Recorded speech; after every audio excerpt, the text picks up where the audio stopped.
Hello guys, today I would like to start a new project, a spin-off of my complete water cooling guide, which I did almost 2 years ago. Also video getting a little bit dated, I still getting a lot of feedback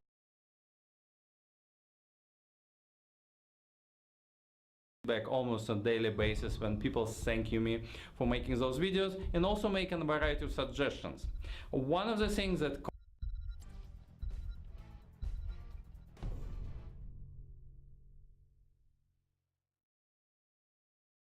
Hello guys, today I would like to start a new project, a spin-off of my complete water cooling guide, which I did almost 2 years ago. Also video getting a little bit dated, I still getting a lot of feedback almost on a daily basis when people thank me for making those videos and also making a variety of suggestions. One of the things that constantly get popped up in the comments is talking about common mistakes that happens when people working on a water cooling build.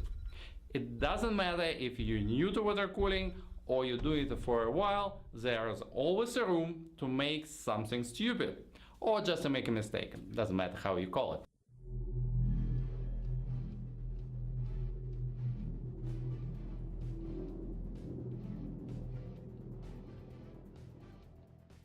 It took me a while to figure out how to make this video because when I started making a list, what can go wrong with water cooling build, the list became pretty long, pretty fast.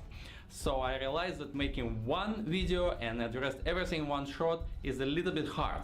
Also for guys like myself with ADD who losing interest after 10 minutes and stop even understand what people mumbling about after 20, I understood that I need to make a number of groups and talk about group individually. So today I would like to talk about common mistakes about radiators. I rounded up to 10 top mistakes. And those either happen to me or to my customers. Let's start. The number one mistake and error with traditional copper radiators, as many of you already guessed, is a screw damage. The source of it is idiotic design, but it's also complemented with an inability of people to read instructions. Basically what happened is the screw is exactly on the way of the water pipe.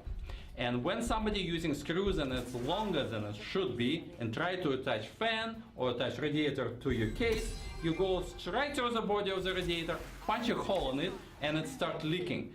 Few models on the market addresses this problem. For example, XSPC EX series of radiators, they managed to move flat pipes away from the screw path, so when you go with a long screw you damage fins but you don't penetrate the body of radiator and don't punch a hole, it's no leak, so it's minor damage but it's not as severe.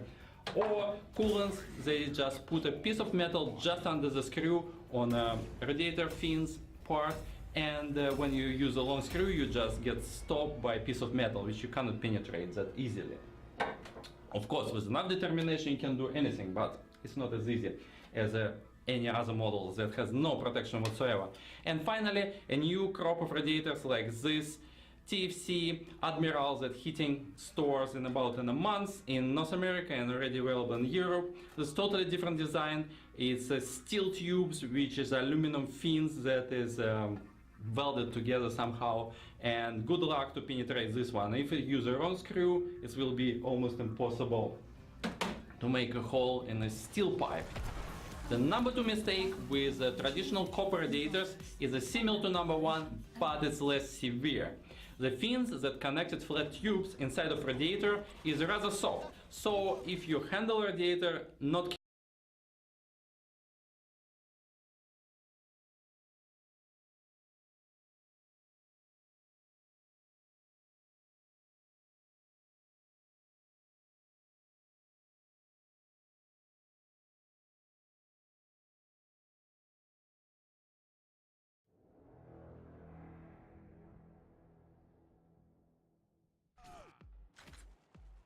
I hear that.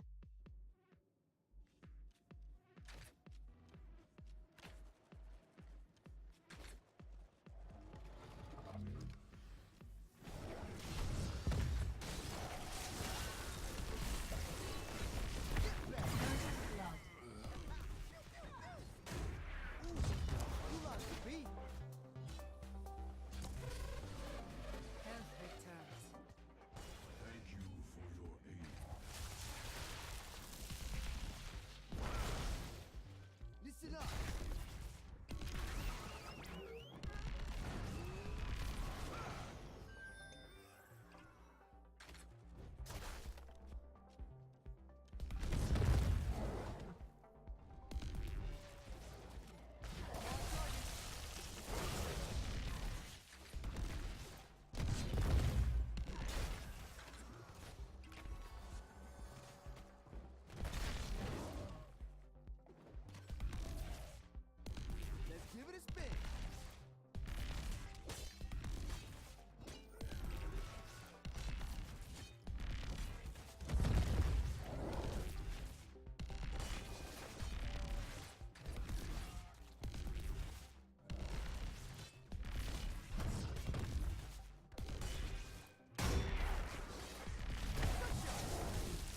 now ready for connection.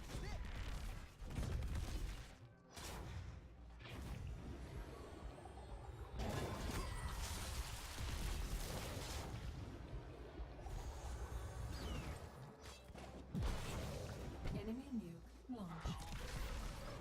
My face healed.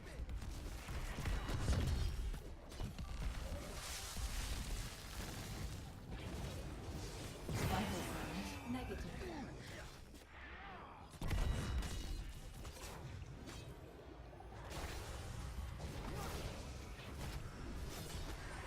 Kill confirmed. Arming your nuke now. Warhead collection complete. Preparing for next round. Nuclear launch detected.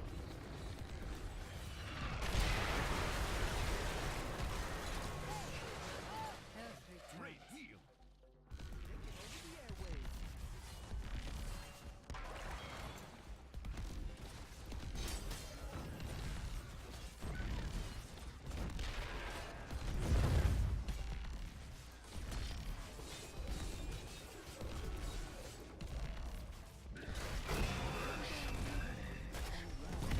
Get back! Excellently done.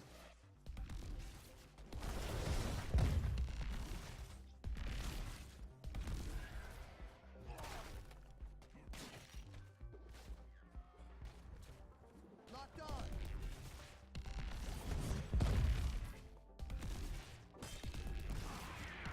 Good shot!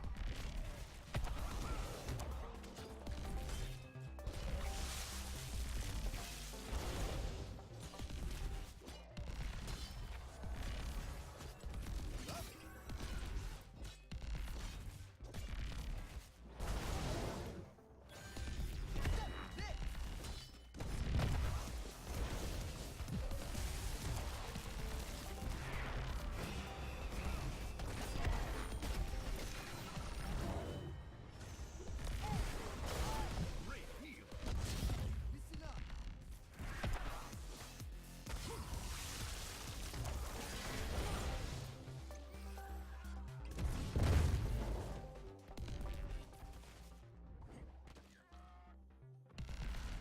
Take it over the airwaves.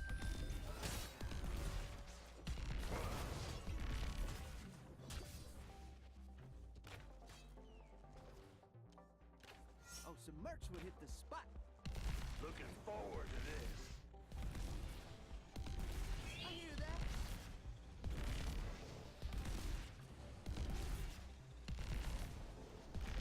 Into the beat.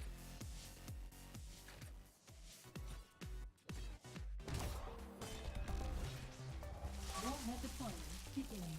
Prepare for collection. Moving to the beat.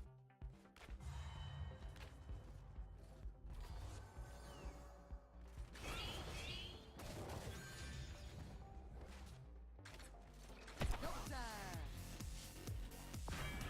Warheads available for collection now.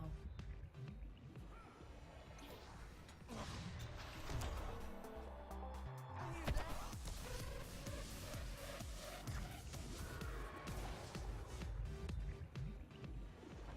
Warhead collection confirmed. Audio ready. You may launch when ready, Administrator.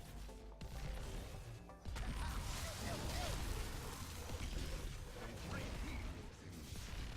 Time to accelerate. Enemy hero terminated. None. Oh, this is my jam. My face healed. Warhead connection completed.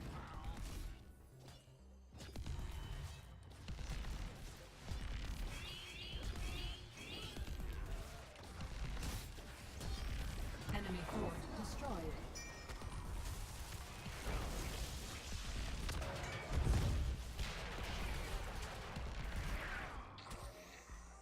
Nuclear launch detected. Attack. Elimination complete.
So in the world of water cooling, the question does come up from time to time.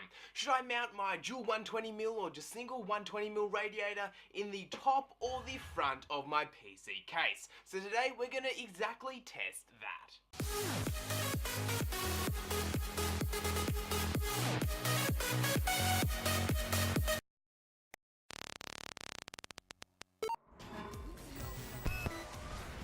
G'day everybody, it's Chriso here from TechCube, and I've been reading through the comments and I found one of you guys told me to try and turn my exhaust fan around in order to get better temperatures for my system. Now this intrigued me quite a lot. It's actually a pretty cool experiment to try out because it makes sense. You know, you're bringing cool air through the front to cool one radiator, and all that hot air is going to go up into the second radiator. So turning the exhaust fan around to make it an intake should bring in cool air, or at least cooler air than the temperature in the case, straight up into the top radiator. Now we're going to do some tests here. We're going to run the tests with load with a normal fan, the way it's supposed to be as an exhaust, and at idle with it as an exhaust. And we're also going to test it after we've turned the fan around, creating it an intake at idle and at load. So we're going to compare all the temperatures and we're going to see which way is the better way, or if there's any difference at all. I don't think there's going to be a difference. Okay guys, first test we'll be doing is the regular one with the fan exhausting air out of the case with an ambient temperature of 22 degrees.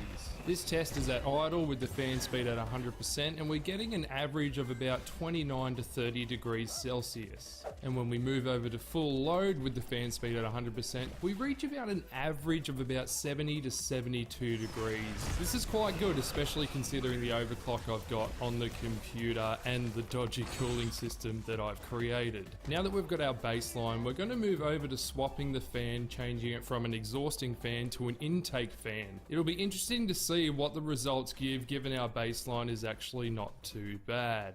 This is done by removing the screws and simply flipping the fan around, making the fan take in air instead of push out air. As you can see from the results of making the air intake at the rear, you can see that there's a few degrees difference, but not much to clarify it as solid information, which is no surprise to me. I was actually expecting possibly some more degree drop with it being an intake. Then comes the interesting test where we load up the CPU at fully 100% with it also intaking air. But we really didn't see much of a difference from the exhausting air. We got the average of 70 to 72 degrees Celsius, which is the exact same result as the exhaust. So there's not much difference there really. A little bit at idle, but not too much in the grand scheme of things. As expected guys, the results are actually what I thought was going to happen. I was a little bit surprised because the temperatures with the fan turned around as an intake took a little bit longer to reach up to the maximum temp, but eventually it got there and they pretty much didn't make a difference. But if you think about it and like speak it out in words to yourself, it actually does make sense. You know, you're going to draw cool air or cool ambient air through the back of your case, cooling the top radiator. This is only, of course, if you have two radiators. If you've got a single radiator at the front, then it's obviously kind of pointless. Or if you've got like an air cooler and it blows directly out the back, that's kind of silly to try and turn it round. But yeah, it was a cool experiment to try. Now changing the fan around to be an intake, I thought that would have messed with the case pressure. Every case has a sort of pressure depending on how many fans you have, and it can be positive or negative. If you want to see a video on positive or negative and the difference and which is better, make sure you let me know in the comments below, and also leave a like on this video. Thank you so much for watching guys, and thank you for helping me support the channel. Make sure you guys keep checking for the giveaways, because there's going to be heaps of giveaways with the amount of growth I've got going. Pretty much trying to do a giveaway every 100 subscribers, and the 200 subscriber giveaway is on right now, but I'm nearly at 500, and at 500 I'm giving away a Chromecast. So make sure you keep an eye out, because I'm not sure if I'm going to just skip straight to the Chromecast giveaway, or I've no idea how I'm going to do it, but just keep an eye out, because it's going to happen.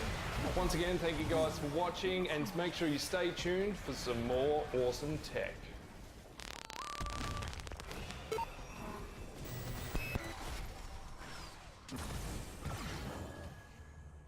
Enemy nuke launched. You have lost a key. There comes a time in every build when you have to ask the question, How many case fans do I need? How many case fans can this case even take? Where should I put them? What types should I get? How many are going to be worth it? Do I make compromises into other components in order to get these case fans? It's kind of annoying, and there isn't a ton of clear answers out there, so we're going to check that out today. Also, like the video if you want to see a bunch of build logs based around gaming.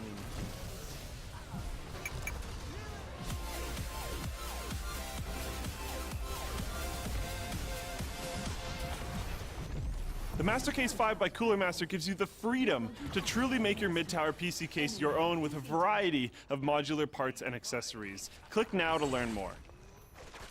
Loads of people freak out over their fans, and I mean, I get it. It kind of feels like a manual warranty. You want your parts to stay cool. You just spent a whole bunch of money on this fancy new rig. You don't want it to overheat and die. It's freaky, I get it. But what's the golden rule? What's the sweet spot? Honestly, I don't know, but that's what we're here today to find out. You and I are going to pick a bunch of components, put them all in a case, and test a whole bunch of different configurations of fans to figure out what you need. So let's go. So on my personal Twitter, Luke_LAFR, I posted a bunch of straw polls asking people what they had in their systems in terms of CPU cooler, fans, case, and graphics card. In terms of graphics card, you guys told me that you had an internal exhaust cooled graphics card. So I grabbed the 290 that I've had for a little bit here that has internal exhaust. So that should represent that type of heat going into your case. In terms of CPU cooler, you guys said an average like single tower cooler. So I have a Hyper T4. I don't have a Hyper 212 Evo because I still don't know, but this will be a pretty good representative of that.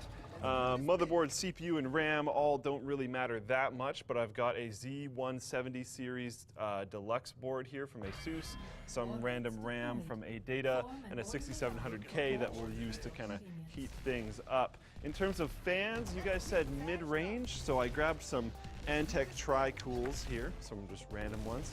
I was actually going to go with Cooler Master because we have somewhat of a theme going on, which you'll see here in a moment. This is not a Cooler Master sponsored build, by the way, but a master case, because you guys said about $90 to $150 is what you'd spend on your case, and this can fall somewhere in there depending on what configuration you get, and we had a Cooler Master cooler already. So I was going to go with Cooler Master fans, but the spare Cooler Master fans that we have in the office on Newegg are $69 when they're like almost 50% off. So there's some pricing error going on there, and I don't know how much they're actually worth, so I just got some random Antec ones. So here we go. Let's build the system, put fans all over the place, see how it turns out. So I'm taking the Cooler Master fans that are already in the case out, which is a little bit silly because I'm going to have to put them back in eventually, but the first test that I want to do is actually going to be just with the Hyper T4 running, because I want to see how effective a case is with no fans additional at all. Because I think that's, while not entirely representative because your case will basically always come with some amount of fans, still an interesting question that we should answer. I'm going to install the T4 out of the case because it's not the easiest thing to install, and it's going to be a constant in this build, so if I just put it on, it's fine.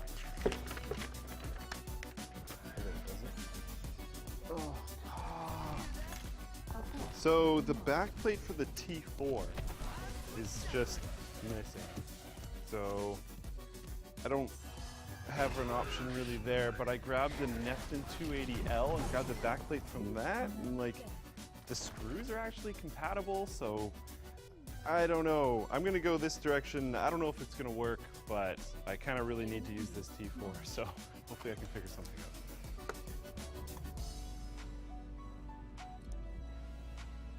Holy crap, it works. Core under attack. Thank you, 280L. All right. Okay, so we're gonna be able to use the Hyper T4. So there's a lot of variables here, and I honestly can't answer them all, unfortunately.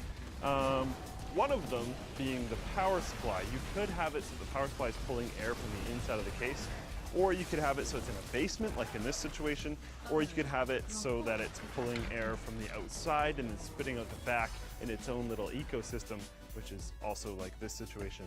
I went with the power supply not really contributing, because I actually wanted to remove it as a variable. There's no way, like I just said, that I can do all the different possible scenarios. We'd need an insane amount of cases, different fans, all that kind of stuff. So I'm trying to take a very average use case, and I think either in a basement or not contributing to the system's cooling is probably more common. Okay, so I'm most of the way done building the case, not 100%, but most of the way. Set up a monitor, keyboard, and mouse so we can check things out. I'm going to install the graphics card real quick, and then we're going to start our first test. All right, graphics card is in. Currently, we have only one fan, and it's on the Hyper T4. I'm going to turn the system on by turning the power supply on first, and then turning the power button on the motherboard. All right, that's booting up. I'm going to get the panels on it, then we're ready to test. Well, my boot device isn't working. Nope, yeah, there's another blue screen, so I'll have to find another drive.